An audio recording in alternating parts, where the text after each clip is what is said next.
Welcome to சித்திரம் drawing studio.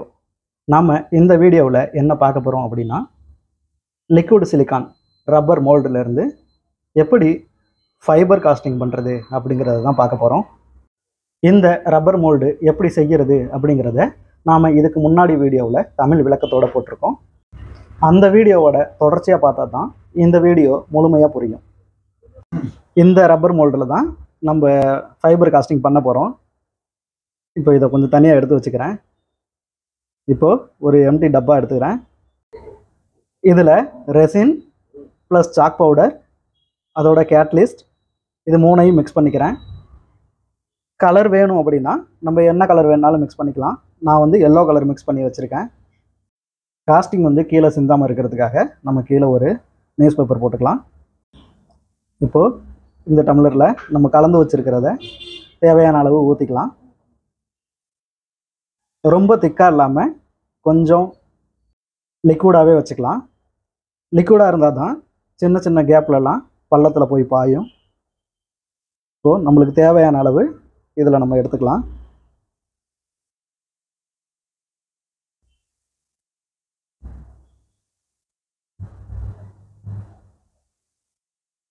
இப்போது கலந்து வச்சுருக்கிறத கொஞ்சம் ஹார்ட்னர் ஊற்றிக்கிறேன்.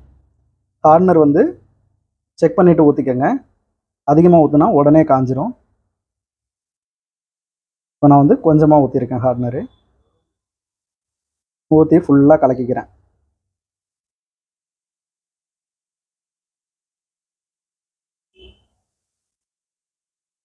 இப்போது கலந்து வச்சுக்கிட்டு நம்ம அந்த ரப்பர் மோல்டை எடுத்து வச்சுக்கிறோம். இந்த ரப்பர் மோல்டில் நம்ம கலந்து வச்சுருக்கிற ஃபைபரை ஊற்றலாம் எல்லா இடத்துலையும்.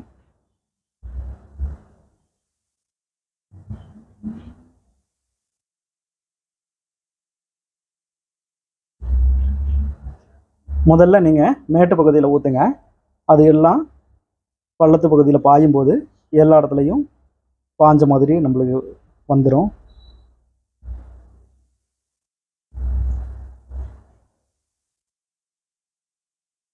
ஏர் பபிள் வராமல் ஃபுல்லாக மிக்ஸ் பண்ணி விட்டுறலாம்.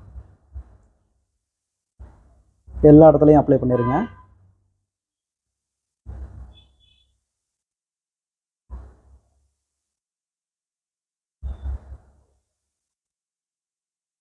ஊற்றிட்டு இப்போ பாயாத இடத்துலலாம் இந்த மாதிரி கொஞ்சம் சேக் பண்ணி விட்டோம் அப்படின்னா எல்லா இடத்துலையும் பாஞ்சிரும்.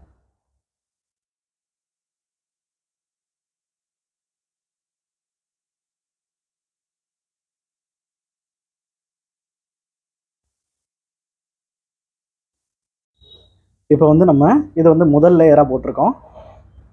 இப்போ முதல் லேயர் காஞ்சிருச்சு. காஞ்சதுக்கப்புறமா அதே மாதிரி ஃபைபரை மிக்ஸ் பண்ணிக்கோங்க. கொஞ்சம் ஹார்ட்னர் போட்டுக்கலாம்.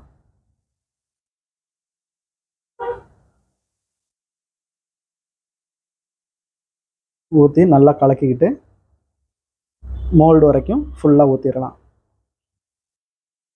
இந்த முதல் லேயரு நல்லா காஞ்சதுக்கப்புறம் சூடாகும்.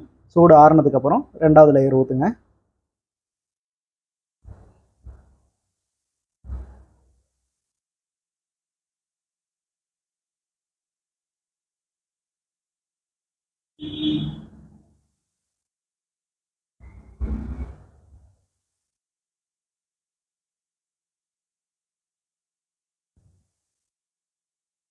சரியாக அந்த ரப்பர் மோல்டு அந்த கார்னர் வரைக்கும் ஊற்றி விட்டுருங்க.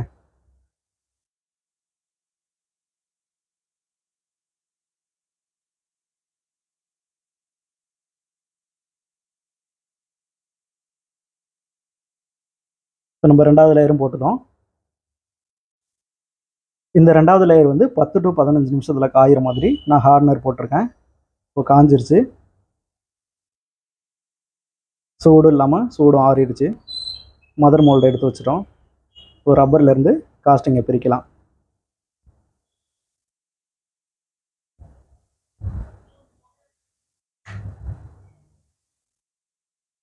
இப்போது நம்மளுக்கு கிளே மாடலில் என்ன ரிசல்ட் இருந்ததோ அதே ரிசல்ட்டு இப்போ காஸ்டிங்லேயும் நமக்கு கிடச்சிருச்சு. இந்த ரப்பர் மோல்டு வந்து 4 இன்ச்சுக்கு 4 இன்ச்சு சைஸு. இப்போ நம்மளுக்கு காஸ்டிங் வந்து சரியாக வந்துருச்சு. ஸோ காஸ்டிங்கில் கொஞ்சம் கொஞ்சம் பிசுறு வெளியில் இருக்கும். அதை ஒரு கட்டர் வச்சு சரி பண்ணிடுங்க. நல்லா காஞ்சதுக்கப்புறம் இதை பண்ண முடியாது, ரொம்ப ஹார்டாக இருக்கும். அதனால் கொஞ்சம் காஞ்சதுக்கப்புறம் நீங்கள் எடுத்துகிட்டு இந்த மாதிரி பண்ணிக்கலாம். இப்போது நமக்கு ஃபைபர் காஸ்டிங் ரெடி. இந்த வீடியோ உங்களுக்கு பிடிச்சிருந்தது அப்படின்னா ஞாபகமாக ஒரு லைக் பண்ணுங்கள். ஞாபகமாக இந்த சேனலை சப்ஸ்கிரைப் பண்ணிடுங்க. நன்றி.